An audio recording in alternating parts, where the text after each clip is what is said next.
Joe Obama first two terms, now being visited on Joe Obama third term with respect to border policy and the DACA program and what, if anything, Congress is going to do. For a conversation on this and all matters geopolitical, pleased to be joined again by KT McFarland, former First Deputy National Security Advisor to President Trump and author of Revolution, Trump, Washington, and We the People. KT, thanks for being with us again. Appreciate it. It's great to be with both of you. Thank you. Some of these things, it's sort of like talking about violent crime in big cities. I don't know that the issue is so complicated. It's just trying to, I guess, communicate to the American public that you just have people. I know this is hard to understand, but you have people that are willing to allow for the chaos at the border or the chaos in big city America for political reasons. Yeah, I think Governor DeSantis of Florida said it best. He said that this just has a lot of political motivation in what they're doing. I mean, they've opened the border, the southern border with Mexico. They've opened the border, and people are just walking in. And then they're immediately being asked, where do you want to go? And they're given a bus ticket or even put on a plane, and then they're sent all around the country to where they choose to go. Now, a lot of them are now choosing to go, interestingly, to Florida. But, you know, they're coming in. Who knows what they're bringing in with them. If the human smugglers, the coyotes, can bring in people for a certain amount per head, they can also bring in fentanyl. They can also bring in other potential weapons, and they're certainly able to bring in disease with them. So I think it's a humanitarian crisis at the border. Anybody who's seen the pictures is just horrified at the coyotes, who are the human smugglers, just throwing toddlers off walls if their parents don't pay the fee, and we're horrified at the potential medical issue and public health issue. And then there's the humanitarian issue as well as the economic issue. I mean, these people are coming across the border for economic opportunity. They're being given checks. They're being housed. They're being given everything they would like to have in a modern society. And yet it's not clear that the United States, which is already trillions of dollars in debt, can really afford this. And then I would contrast it with the attitude towards the Cubans. You know, the Biden administration has said, if you Cuban demonstrators, if you pro-democracy demonstrators get on boats and try to come to Florida, we're going to have the U.S. Coast Guard turn you away. Yep. And yet the political prisoner, the people who are fleeing Cuba, are not doing it for economic grounds. These are people who are fearing political repression, getting beaten, getting thrown in jail, getting probably potentially even, killed. But the Biden administration, the definition is political refugees. That's who we let in. Yeah, and sorry for interrupting you, KT, but I mean, and the Biden administration is saying those Americans who want to go and help the Cubans and take their own boats because they're supposed to launch off of Key West today, that they could face 10 years in prison. Yeah, it's all political. And why? And Governor DeSantis didn't say it, but I'll say it. It's because the thought that these pro-democracy demonstrators from Cuba are probably going to come to the United States, work hard, vote Republican. And the Biden administration thinks that the Hispanics who are coming across the border, or the Haitians, or the Iranian, whoever's coming across the southern border, are somehow going to vote Democrat because they're going to be given all these benefits by the Biden administration. I think they're wrong on all counts, but particularly wrong with the policy towards Cuba. And the other thing that I think is the bigger picture on the Cuba immigration issue is, why are we not helping the Cuban people who are demonstrating against their communist government? I never thought I would live to see the day when the United States government is somehow supporting the communist government of Cuba and turning a cold shoulder to the pro-democracy, anti-communist demonstrators in the streets of Cuba. The majority of the Cuban people don't want a communist government. They want democracy, free markets, and they want to get rid of their dictatorship government. And somehow the Biden administration is turning a blind eye to that. Hence, we have this anomaly. I do love the Biden administration sending a warning to Americans using their own boats to help people that are fleeing political repression. Good thing Joe Biden wasn't at Dunkirk. That could have turned out differently. So with respect to Cuba, what's your assessment? We've seen these sorts of protests, several times over the years of the Castro and the Castro legacy of dictators. have lorded over that country. Do you see this as being sustained and really potentially toppling the regime there? Yeah, I think this one is different because this one, several things have changed. When President Obama opened U.S. relations with Cuba, I think the unintended consequences of the Cuban people, who had prior to that been living in isolation, prior to that, they didn't know how their relatives or the rest of the world was living, and the Cuban people they have seen now.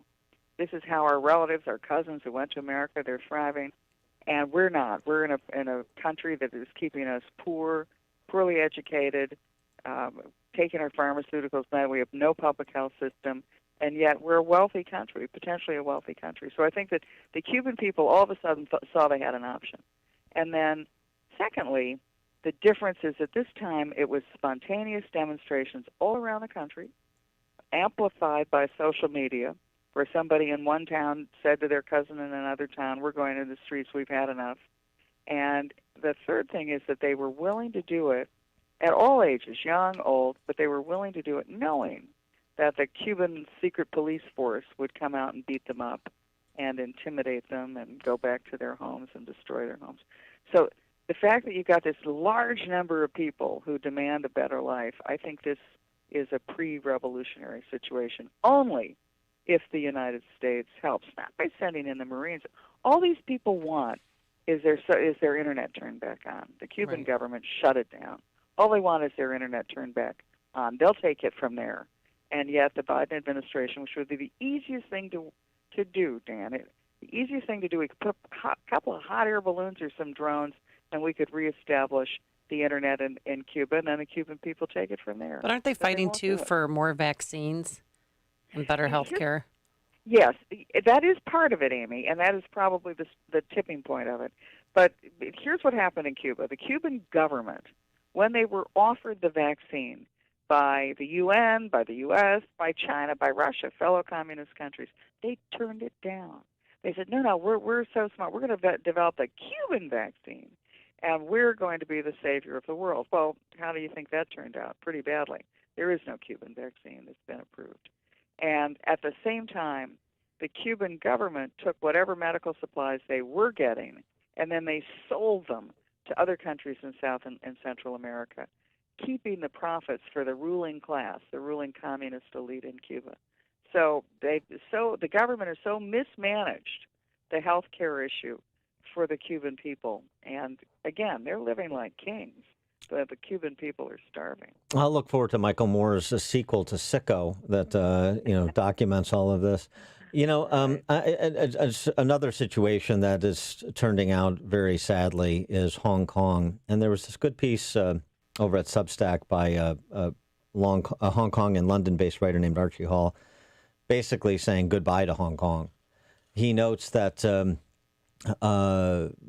Hong Kongers diaspora now, as they fled to Britain, to Canada, elsewhere. Recent polling found that 14% of would-be immigrants already say Hong Kong is too unsafe for them ever to return. One Hong Konger now living in, I think, Germany. She said to him she was too concerned for her own safety to go back to Hong Kong, even to visit her dying mother, saying, Hong Kong was a place when I was young to receive refugees, and now we've become refugees. It's a very complicated feeling and difficult for the self-esteem of Hong Kong people. He hesitates a little bit in his piece, saying Hong Kong is definitely gone without the prospect of returning to pre-communist China, Hong Kong. But he basically says, that the chances are slim and virtually none. He's right. Hong Kong is finished as a country that has rule of law and freedom of speech and human rights. The Chinese government has taken them over in a very brutal way, and it's not going to go back. The question becomes, what happens to Taiwan? Is Taiwan next? Is Taiwan the next Hong Kong? China got away with it in Hong Kong. Everyone assumed that would never happen. Why would they kill the goose that was laying the golden egg? The major support of financial investment and technology and intellectual property was coming through Hong Kong into China. Why would the Chinese do it? But they did it. And so then the question becomes, what will they do with Taiwan? They've said that Taiwan is part of China. They're going to invade Taiwan. They've even put out a 3-part plan of how they're going to take over Taiwan. And this is the 100th anniversary of the founding of the Chinese Communist Party. They plan to own Taiwan. And in fact, even yesterday, the Chinese president said to Japan that if you try to interfere with us taking Taiwan, the nuclear weapons are going to fly, and you will face a second nuclear annihilation and unconditional surrender. And you said on Fox we should fight back by pulling out of the Beijing Olympics. I think what we should do is say that we're not going to the Beijing Olympics until the following conditions are made. Lay off Taiwan, stop hacking America, and there's so many things that we could do to pressure to pressure China on all these abuses they're doing, particularly against Americans by the ransomware attacks and the cyber attacks that even Joe Biden came out yesterday and said, we know the Chinese government is behind the most egregious cyber attacks on American industries. Well, okay, so what's the plan? Joe Biden seems to think by issuing a strong statement, the Chinese are going to be so intimidated that they're going to go back in their shell and they're going to stop hacking. They're not going to go after Taiwan. They're going to be really good guys. Well, those days are gone. I think the Biden administration is living in some fairyland of the past. Maybe the day when the United States could dictate to other countries what they should and could do is long gone, especially for China. Maybe we could do some soft diplomacy like LeBron James doing screenings of Space Jam 2 or something to repair relations between the two countries.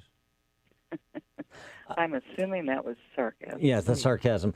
Although you never know in these times. But so Hong Kong's importance, the fall of Hong Kong, because this just hasn't been very much remarked upon, and it is such a tragedy if you believe in free people living freely, and also America's posture towards revanchism, whether you see it with Putin in Crimea or you see it with the Chi-Coms in Hong Kong.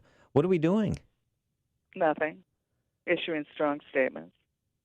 And the problem with international relations is think of it like a Shark Tank. If countries smell blood in the water, if your competitors smell blood in the water, they all zoom in to take their bite out of the fish, and we're the fish. And they all sense weakness. That Joe Biden, when he goes to Russia, and he goes to Geneva and puts down a red line when he says to Vladimir Putin, "Don't you dare have cyber attacks against industries 1 through 16."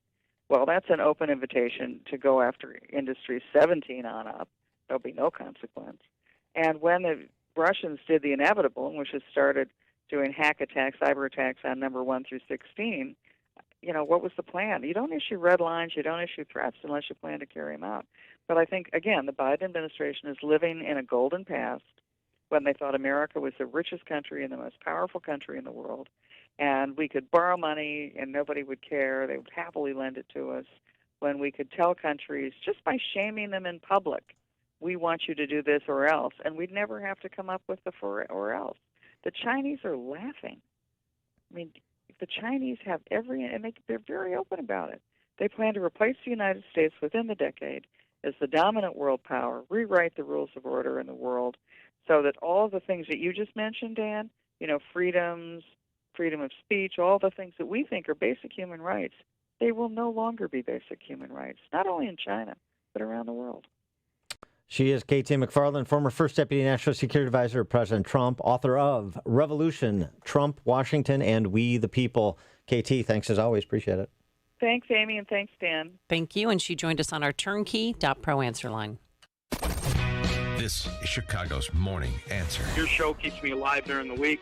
There's nobody I'd rather listen to between 5 and 9 in the morning than you guys. On AM 560, The Answer. If you're drowning in IRS debt and can't afford to pay, then you need to take advantage of special IRS tax programs that are available and free yourself from IRS collection efforts once and for all. Due to the financial hardship consumers are facing throughout the country, the Internal Revenue Service has made it easier to settle